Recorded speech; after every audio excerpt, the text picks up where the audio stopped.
Okay, hello everyone, and welcome back to Return to Dark Souls 2. I've been doing a bit of experimentation with the armors, and I found that the dark leggings actually work kind of well with this set. It looks a lot better than the Varangian, which is what I think I had on before. So, this episode, I'm just gonna say it right now, is gonna be a shorter one. I don't have that much time to record. Just wanted to get this out because it's been a while since I recorded an episode of Dark Souls. Basically, I think I talked about this in one of my videos, maybe I think MDK2, but currently I'm taking my dog to dog training, and I'm going there in about like half an hour. So what I'm probably gonna do is leave this to edit or to render, and as soon as I get back home, I'll start uploading. But that means the episode is gonna have to be a little bit shorter. So in do I still have the damn, that's kind of stupid of me. Still had this on. So yeah, the episode is gonna be a little bit shorter. Still, I'm hoping to get things done here. I mean, this is a pretty easy area, so I don't have that much to worry about. Plus, I'm basically gonna run, well, not run, but go straight through. The boss is like incredibly easy, so hopefully we'll be able to get to the Dragon Eyrie. This guy is really easy. Azlatil of Mira. He is Lucatil's brother. Supposedly the greatest knight in all of Mira, who just got skewered by Santir's spear. I don't know. I don't know what's so great about him. He didn't do anything impressive. Interesting thing about this NPC is that you can actually get Lucatil's weapon, the Mira Greatsword. And this guy drops an identical weapon called the Ancient Mira Greatsword, I think it's called. It is the exact same weapon in every aspect except for the description.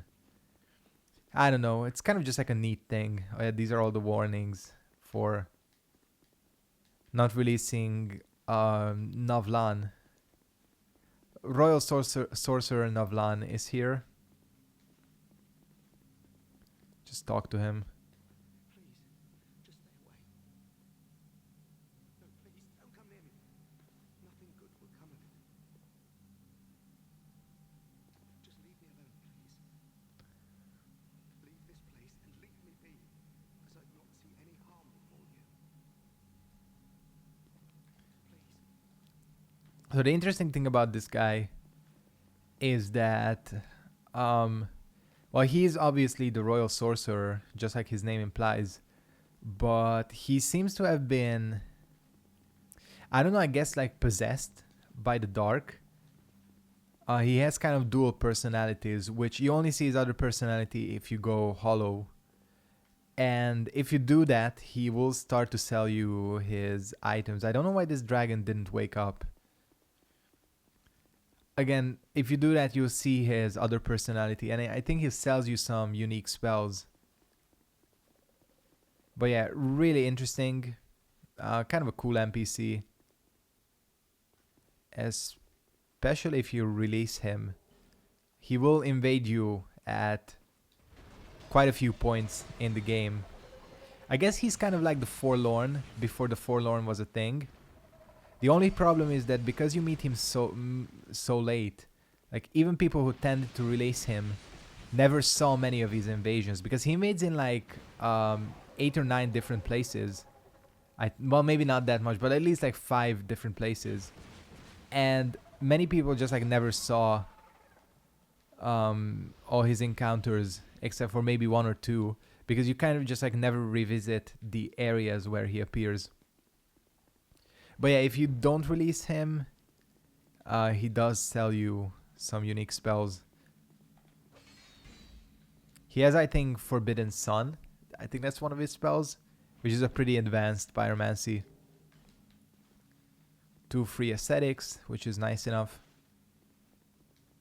Again, this area is pretty straightforward. Basically, anything after Drangleic, well, not after Drangleic Castle, but after the crossroads, where we go through the Shrine of Winter. Basically, the whole game after that is pretty straightforward. Only interesting thing is, and I will use the Pharaoh's Lockstone here. If you use one, you can light up the area, which, aside from looking cool, does help. And these guys, I like these guys a lot. Their helmets are pretty damn hilarious. Kind of like an astronaut's helm. It's really weird looking. I think these guys are called the Dragon Acolytes.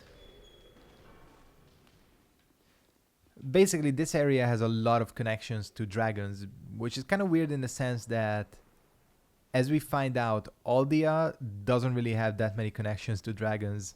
In the end, he's more of like a... Actually, we don't know what he is really. It's never really explained. Obviously, this area, you can kind of guess what the deal is. It corrodes your equipment. So it's time to get naked. Luckily, I'm using Sentier Spear, which doesn't degrade. So, normally... Oh, wow. Yeah, these guys have like a really weird attack. So normally you have to snipe these guys, but I don't have to worry about that because... Why are they dealing so much damage? Well, to be honest with you, I've never fought these guys directly because... Oh, it's because I have no armor. That's why. Could have guessed that, to be honest.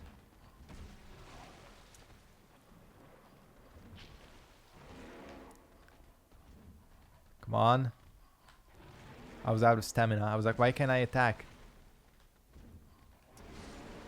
Oh, is there... I don't want to die to these things. Again, it's a little bit easier to actually snipe them because we just like ignore them altogether. Or use Sentier Spear to destroy them. I'm coming in here because the key to the bonfire, the next bonfire is in here if I remember correctly. Or I might have just wasted a bit of time. Yep, okay, I seem to remember this wrong. Or what if they changed it? Shit. Alright, what did I have on? Nothing in terms of the helmet. Hate Knight Chainmail. Yeah, I can put on... Well, no, that doesn't work. Don't really know what would work, doesn't work. See, nothing I have really works with this set. Draglake Gauntlets. This kind of does. Okay, cool. And I think I had the dark leggings on, yeah. Got my shield back on. Sorry, this is taking a while. What the hell is... When did I pick up the Watch Dragon Parma? Wait a second. Oh yeah, this does increase your luck. Well, this actually looks very cool. I will miss out on the increased stamina recovery, but you know what? I think the Chloranthy Ring is most likely enough for that. I don't know. I guess we'll try it. I kind of want to... Because that looks really cool. What did I have on? Oh, the Royal Soldier. Maybe I'll use... Well, no, I'll need the Royal Soldier, actually. God, I know this is taking a long time. There we go, finally. Yeah, this thing looks really cool. If you don't know, it has Framt and Cath on it. Like, it has a white serpent and a black serpent. I guess kind of representing the good and evil of Cath and Framt. This was one of the designed shields. I think I talked about this before, but there was like a shield design contest for this game before the game came out. And there are a couple. You can see some of the winners. I think the Watch Dragon Parma is one of them. Yeah, there is supposed to be a key. Which I guess is... Yeah, this guy's gonna burst through. And you have to be careful because he does burst through with a grab. So... Yeah, just... Oh! Actually never had him break that. Shit, there's a basilisk here. Hey there. See, why can't you have friendly fire here? It would make so much sense. It also makes sense if these guys attacked each other, but whatever. Oh no, this is all going to shit.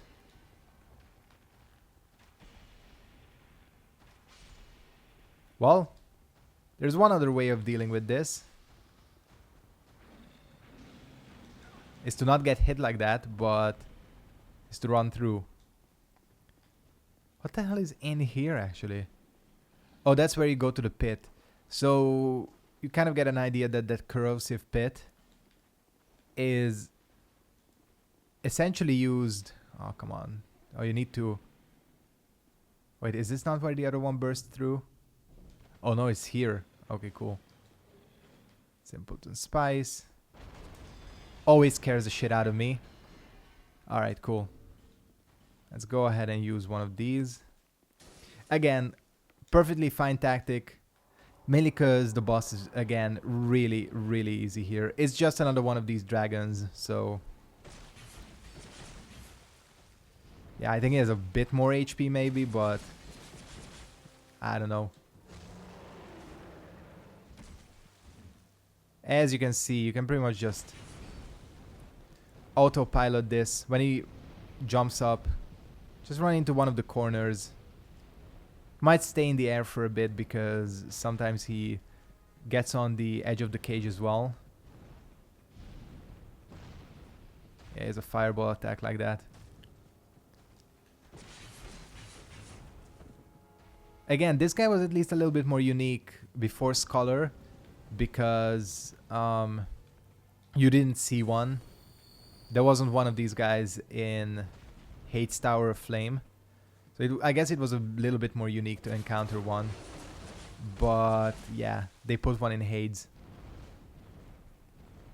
And a ton of them show up in the next area as well. I mean, the arena looks really cool. I'll give him props for that.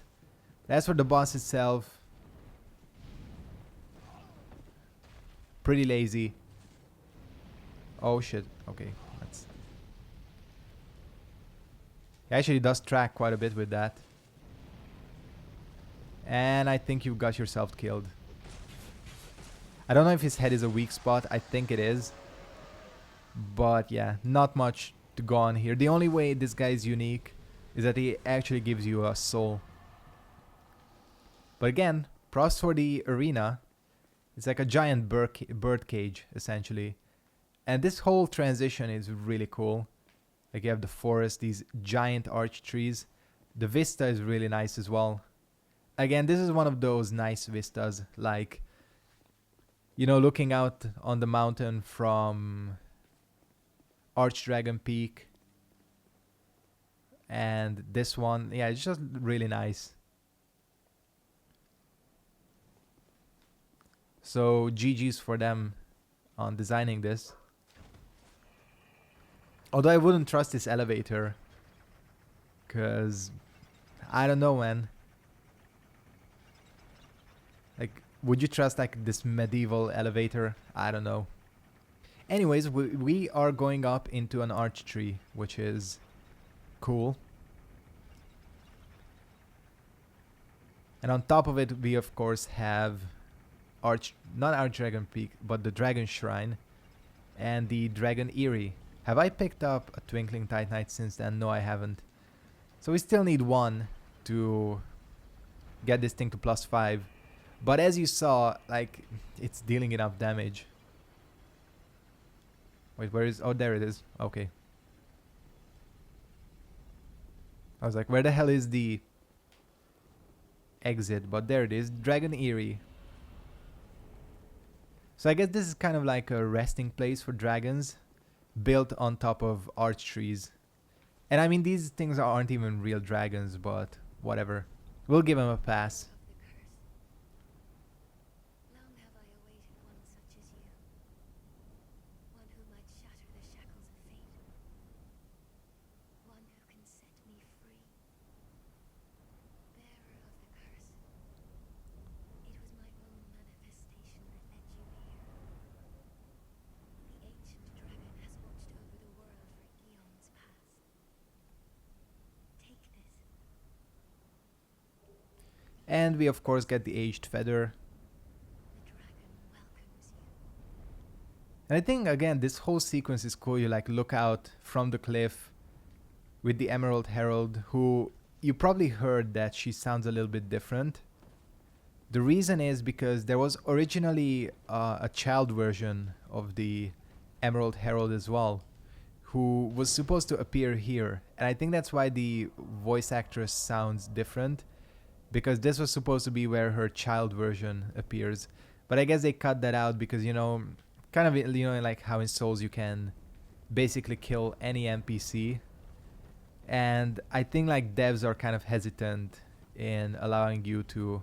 Do I not have? God damn it. I guess we'll have to go the other way. Are kind of hesitant to allow you to kill a kid. That's why you had to mod Skyrim to do that. But I think that's why. But she does look different. If you look at this model for the Emerald Herald and the normal one, like the actual one that appears in Majula, they do look different. This is kind of a weird animation, to be honest. And yeah, this game essentially allows you to skip over this entire area. For some strange reason. I don't exactly know why they let you do this, because there is actually a lot of stuff in this area. I will go this way. First of all, you have a shit ton of dragons. And aside from a shit ton of dragons, you also have a shit ton of crystal lizards. Just got stomped on. Oh, there's... wow, they put a lot more of these guys. Again, you have to be careful of anything that has that orange aura. Oh, did they just friendly fire? Yeah, anything that has the orange aura does corrode your items, so... just be careful. Killing these guys because they drop quite a bit of souls. And you have to clear them out to gain access to the crystal lizards. This is just very, very annoying chasing around the crystal lizards when you have a dragon in the way. Plus there are some neat pickups here. Not that I really care about items really. The only thing I'm looking for is another Twinkling Titanite, which I'm sure we'll find here. Just as I said it. Yeah, the dragons drop some unique stuff as well. Bleedstone, which is useless in... there it is. How come you've not run away? Whatever. And these dragon eggs. Probably the kind of weirdest mechanic of this area is that, if you tackle this bridge here, the drakes are eventually gonna go and break it. But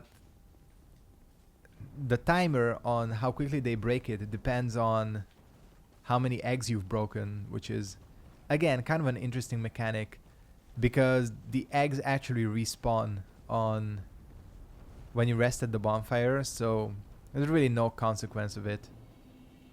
And we've reached the Dragon Shrine. That was incredibly easy, Aldia.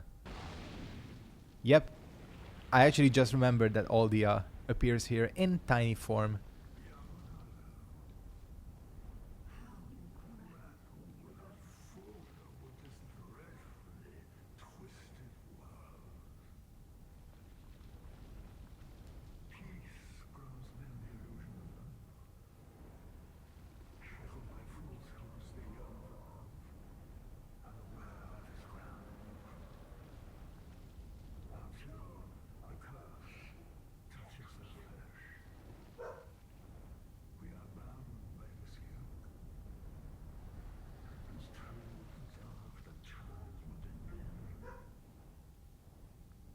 Again, making a reference to the darkness in humans.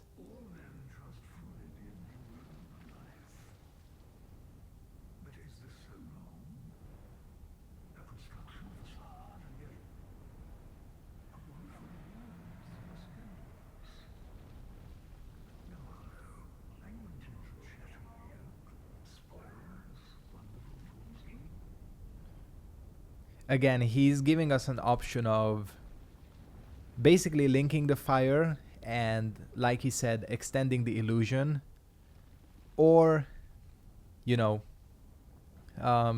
going on the quote-unquote dark path, and allowing the world to fall into darkness.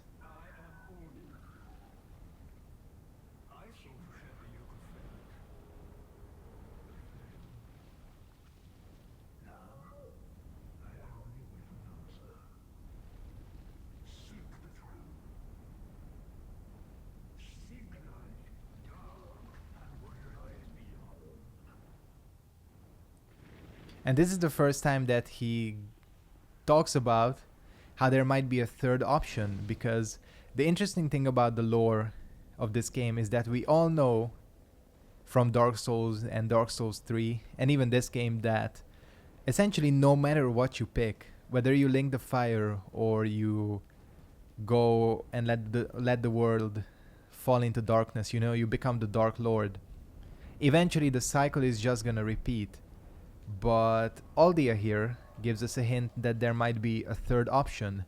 And basically we are gonna be seeking this third option, which the reason there is only one ending for this game, well, there was originally, was basically to illustrate this lore point. You know that no matter which ending you pick in a Souls game, it doesn't really matter in the grand scheme of things. But again, as Aldia said, there might be some other options as well. I'm definitely going to pump up my vitality a little bit. You know, I'm eventually might be able to get rid of the Royal Soldier, which would be nice. Equip something else. And we are gonna reinforce Santier's. Very good, we have Santier's Spear plus 5. And we can upgrade our bow as well. Cool. Well, I think it is time for me to end the episode. Again, sorry for the shorter length here, but yeah, I think I'm gonna talk more about Aldia and the whole cycle thing maybe in the next episode as we explore the Dragon Shrine. Because the Dragon Shrine itself has some connections to Aldia and everything. So yeah, I'm gonna go ahead and wrap it up here. I want to thank you guys very much for watching. Hope you enjoyed this episode of Dark Souls 2 despite the shorter length. And I'll see all of you next time. Goodbye.